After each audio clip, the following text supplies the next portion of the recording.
to Unsigned 518. I am here with VinTri Hill. I have Vincenzo and Dimitri. How's it going? It's going good. How are you? I'm fantastic. It's going great. And so obviously the name, I mean, I say obviously, like, even after I knew both your names, I was like asking how to pronounce the band name, and you were like, oh, it's, Vin from Vincenzo and Tree from Dimitri. And I was like, holy shit, that is so clever. Like, I didn't even catch that. But I've definitely heard the name around a lot. You guys are definitely playing shows. I know you've played shows with bands that I've played with, playing around, and you're based out of Troy area, correct? Yeah, we're both from Brunswick, but for the people that aren't from Brunswick, I think Troy is definitely the easier way to go about telling them where we're from. So yeah, because we're in Schuylerville, but a lot of the times I say Saratoga because when you say Schuylerville, people are like, "Where's that?" Yeah. So, how long have you guys been doing what you're doing? So we've been going since initially we were a cover band, and that kind of started in 2018 when we were in middle school. Yeah. And so after COVID, the band got back together and heads towards originals, and me and Dimitri stuck with it, and that was in 2021, when we were in high school. And then now it's 24, and we love what we do. So, been a band since you were in middle school. Yeah. And is it just the two of you in the band? We've had other members, but as of right now, it is just the two of us. We are looking for a bass player, but as it stands right now, as long as it's the two of us, we both know how to make noise. We both know how to come out and have a good time, so we just keep doing our thing. Right. And what are each of your roles in the band? I'm the drummer. Okay. I'm the lead singer and guitarist. So you don't do vocals at all, just the drums? I have not done any live vocals, but there's one track coming up on our second album where I did do some backing vocals, which was really fun. So I'll definitely beg him to do more of those because that was definitely interesting. Yeah, that's kind of the same with our drummer. Like John's, he sings very well, and like his voice is on all of our songs or several of our songs. But live, he's like, I don't even need a microphone. Don't even bother. I was like, all right. So starting out as a cover band, because that's like exactly what we did. And I feel like it's just such a nice way to cut your teeth because it gets you absorbing everybody else's stuff. And realistically, in my mind, like a sound, like if you have your own sound, like your own sound doesn't come from a vacuum. It comes from what you've been listening and what you've been playing. So like, did you find like being in a cover band was like super helpful, or were you like chomping at the bit to like just start writing? I'll definitely let him answer separately after this. For me, it was really helpful. I started out drumming when I was probably 7 or 8. It was jazz drumming, and I did jazz band in middle school and high school. But definitely, like when we started doing cover stuff for punk, it definitely really got me to find my punk rock side and really helped me to progress to where I am now and the type of music that we write. Yeah, my main instrument is guitar. I started playing when I was 13.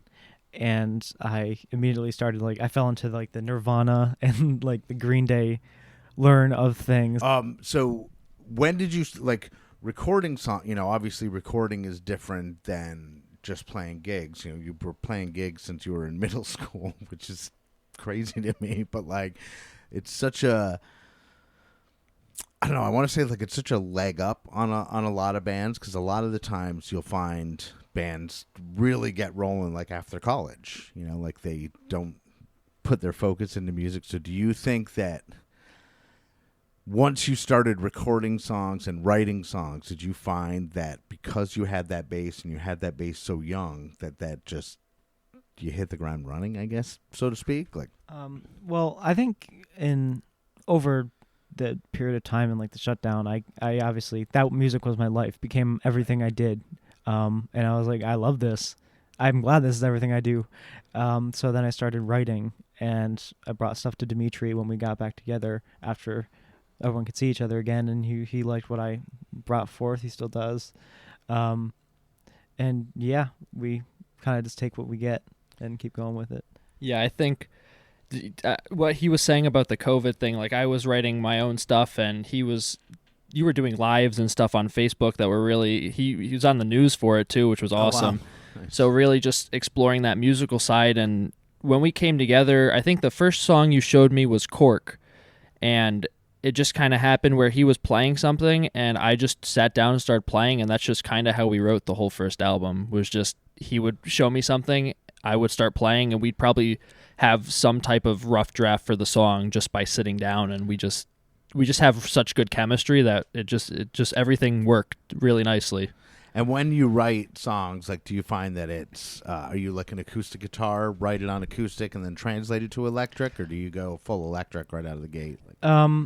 Well, I guess almost a mix of both. It's more me lying in my bed when I should be sleeping, facing the ceiling with my electric guitar, writing stuff. Sometimes it's written on acoustic and then translated. It really depends, but it's mostly these days it's on my electric, but not plugged in. Right, nice.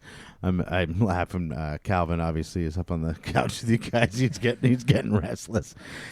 Calvin makes appearances on almost every podcast episode. You know, there's even at the end. I told you how we do the gratitudes, the shout outs. A lot of, or not a lot of people, but a few people have thanked Calvin. He's a really good co-host. He is a good co-host. He's sometimes a very loud co-host, but so you know, obviously playing gigs, like you said.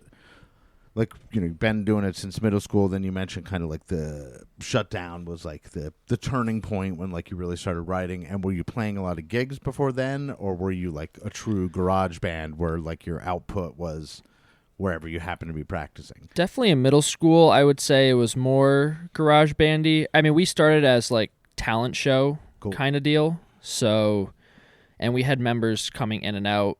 And I don't think it really became VinTri Hill until you got there, because that's kind of what got it going.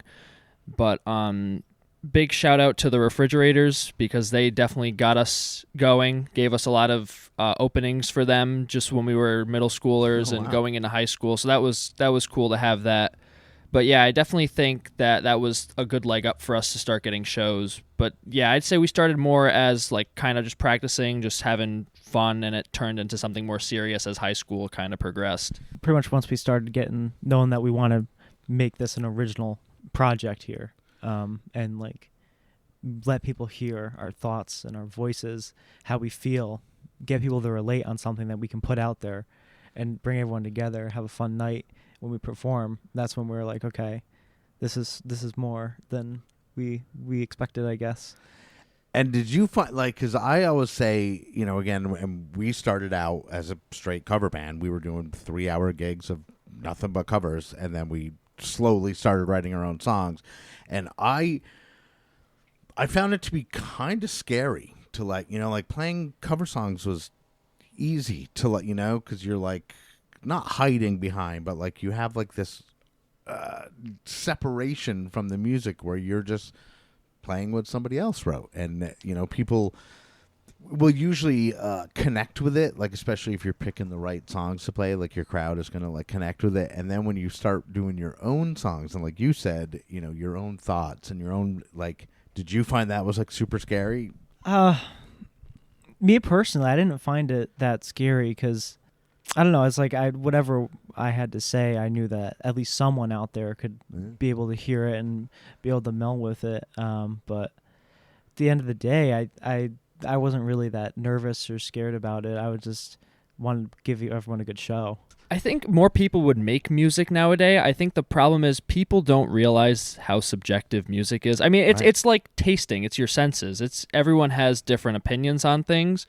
But I think once you realize that you might see something different than someone else, but someone's going to see something the same way as you, it makes sharing things a lot easier. And you go out there and you just have a good time, and hopefully someone else is going to have the same good time that you're having from a different perspective. And like we've, you know, me personally, but like Shortwave Radio Band, like our philosophy has always been like to give, like you said a couple times, to give people a good show. And like the way we do that is we have fun. And if we're having fun, then they're having fun. But, you know, the one rule is if we're not having fun, nobody's gonna, you know what I mean? Because like who wants to sit there and watch people not having fun, you know? Like no matter how, to me anyway, no matter how good the music is, if people are up there like looking bored, like they don't want to be there, then I'm like, okay, I'm tuning out. Then, if you're not giving it to me, I don't want to give it back. And like, there's been plenty of times where I've been watching bands up on stage that are very talented, and I'm just like, these guys look like they don't want to be here, and then I'm just like, I'm not into it, like, so I appreciate that you are thinking about what you're putting out, and giving people a good show. That's not a rare quality, but it's definitely, it's nice that you're acknowledging it. It's like, I appreciate that. But right now, I think we should probably play a VinTri Hill song. Did you have one in mind? I mean, I think Cork would actually be a good one because Dimitri was mentioning how that's the first one we came up with. Yeah, this was our first written song, so I think Cork is a great one to go with. It's a fun song. It has good energy, and it also like has good melodic qualities, and it's instrumental wise, it's put together very well. I think more than just your standard power chord. It throws regular minors and stuff like that, shifts, major and minor shifts and stuff like that. So I think it's a good one to showcase. All right, cool. So let's listen to Cork, VinTri Hill, and we'll be right back to talk some more with Vincenzo and Dimitri.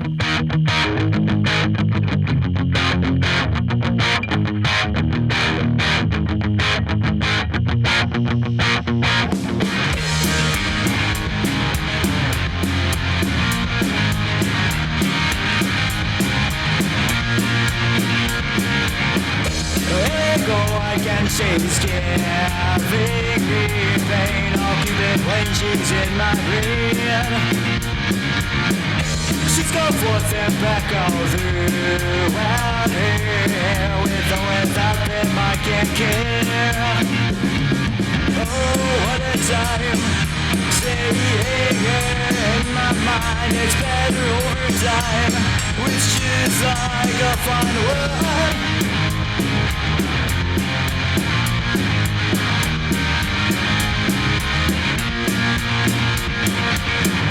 Here I go again, she's giving me pain. I'll keep it when she's in my brain. She's gone forth and back all throughout here. With or without them I can't care. Oh, what a time. Seeing her in my mind. It's better over time. Which is like a fine word.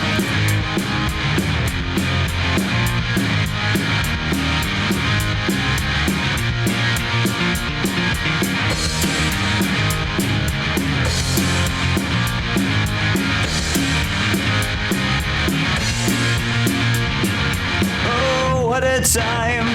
Seeing her in my mind. It's better over time. Which is like a fine wine. Oh, what a time. Seeing her in my mind. It's better over time. Which is like, oh, what a time. Seeing her in my mind. It's better over time. Which is like a fine wine. Oh, what a time. Seeing her in my mind. It's better over time. Which is like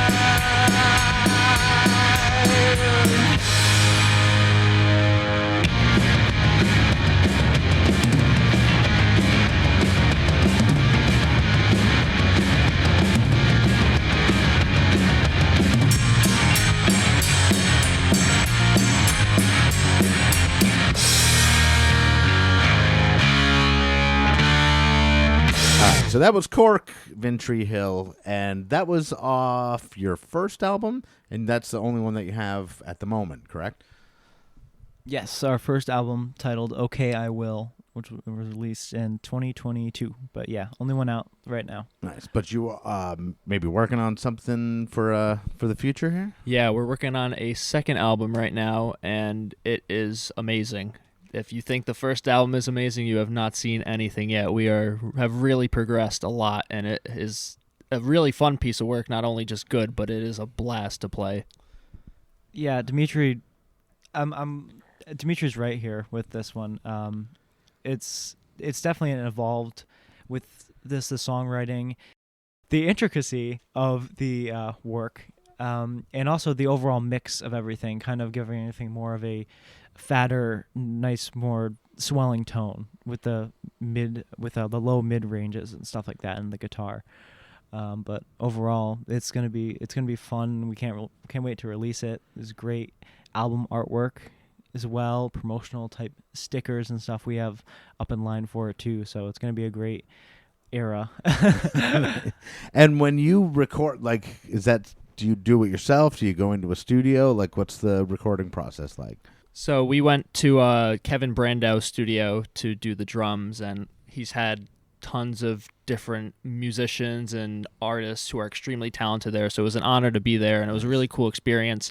For the second album, we actually were given, we borrowed things to use, like a mixer and mics and different things, and we were able to do the drum tracks at the house, and we found that we really like the house sound, so we went with it for the second album, and it just really works for that energy. Did you find, like, being in a studio, where other greats have been, like, where there's just, like, there always seems to be, like, this energy when you're in a place where, like, all this cool music has happened. Like, did you find that was, like, intimidating, or did it bring out a little more creativity, like, when you were playing? Like, did you happen to notice the vibe in the... It might be just me, but everything hits me later. So I don't think that really settled in until after I was done. I feel like when I'm in that moment and I'm recording or doing something, I'm really locked in. I think the only thing that gives me pressure if I screw up 3-4 times in a row, and then it really starts to mount. But otherwise, I think it's just cool to look back on, I'd say, more than in the moment for me. I mean, that's almost like like an athletic way of looking at something, to be like, it doesn't matter the arena. It's, you've got a job to do and you're going to do it. So, like, because again, if I was like to go into, I don't know, some place where, a Descendants album was recorded, and I'd be like, I wouldn't be able to concentrate. I would just be like too much like, oh my God, I can't believe I'm in this room. But like, to be able to just be like, nah, I got a job to do, I'm going to do it. I applaud that. I think that's cool. So, the album that you're working on now, like, at what stage kind of are we at? So for the most part, everything is recorded. Just got to do vocals on one more song and put in the bass. And I record the bass myself. Cool. But then has like a pre-mix, and then me and Dimitri we get together, we're going to listen to it, we're going to do our different leveling and stuff like that to get everything balanced out and nice and saucy. And then it will go through the mastering system, and then we'll be ready to hit the platforms. So there's not obviously not a release date, but like, do you have like a targeted, hopeful?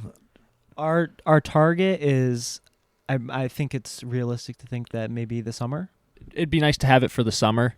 I mean, I know as like a teenager, almost 20 now, well, going to be 19, but still teenager, it's summer music is the best type of music because you're with your friends and you have so much time to listen to things. So I think, it would be awesome for the summer for people to hear new music. Hell yeah.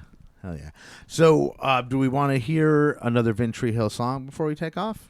We would like to play Classic Detective for you. And what's the kind of the backstory with Classic Detective? So Classic Detective was a song that initially wasn't gonna be on our first album. It wasn't written until, because we had our own little kind of game plan of what we're gonna put on the first album. And then I was up late one night, like I said, how I write songs when I should be asleep. I just started writing it because I was just kind of just experiencing a lot of this different stuff going on at that time when we were first starting to write songs and put everything together. And I wrote it about kind of your modern day, like, gossipers. I guess, you entrust someone with like information and they just go spew it everywhere. And there's a big breakdown in it. And that was actually written first. And then I wrote the verses and the choruses and everything like that. And then it came together pretty beautifully. And yeah, the breakdown was a lot of fun. It reminds me of, like, I don't know if you've like seen those like surfer movies, or like you hear those like the you know, it's like that kind of thing. Yeah. But that's kind of what it reminded me of when he played it, and then We just did some really cool stuff. Floor tom kept kind of the same beat as the song and then went into like a crash bell breakdown.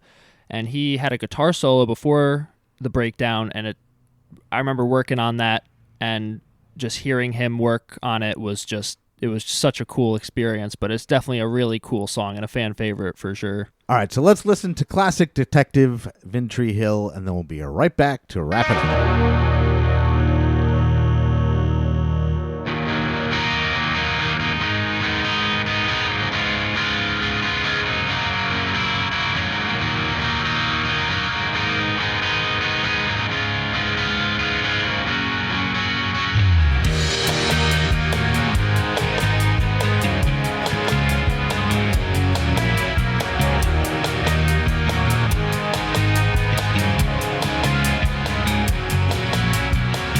Conversing back and forth throughout the day. I'm watching what I tell, just to be safe. There's been too many times where I have told she lets it get out once it's grown old. Though I can't trust you with anything I say, which seems your credibility has gone away. Though I can't say that genuinely, because you're my best friend. She gets on her hands and knees and starts to beg for me to tell a secret that can't be kept by her or her friends. Of that I'm sure, and I'll tell her anyway, just to get her off the floor. No, I can't trust you with anything I say, which seems your credibility has gone away. Though I can't stay that genuinely, because you're my best friend.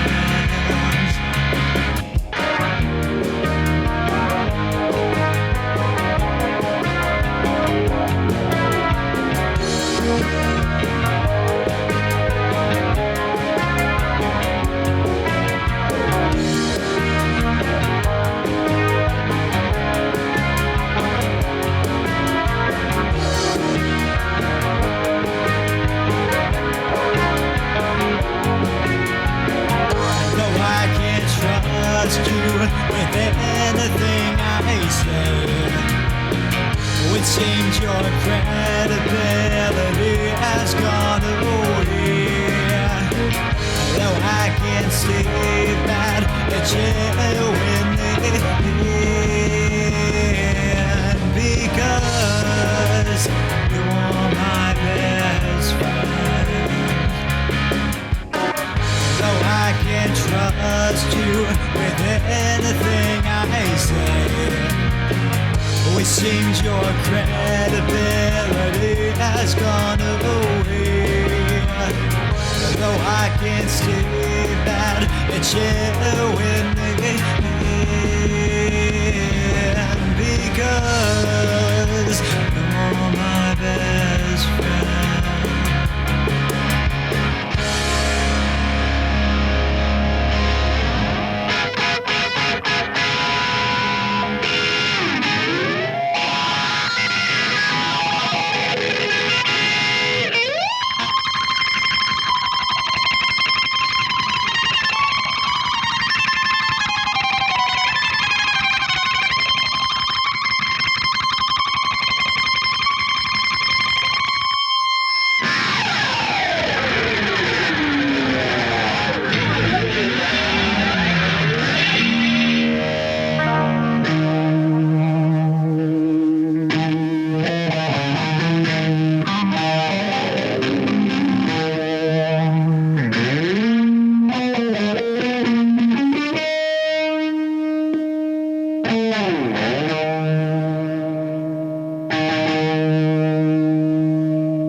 That was classic detective VinTri Hill, and I want to thank you guys so much for taking time out of your day to come by the house and talk to me. I really appreciate it. And before we go, I want to give each of you the chance to say what I refer to as your gratitude. So go ahead and start.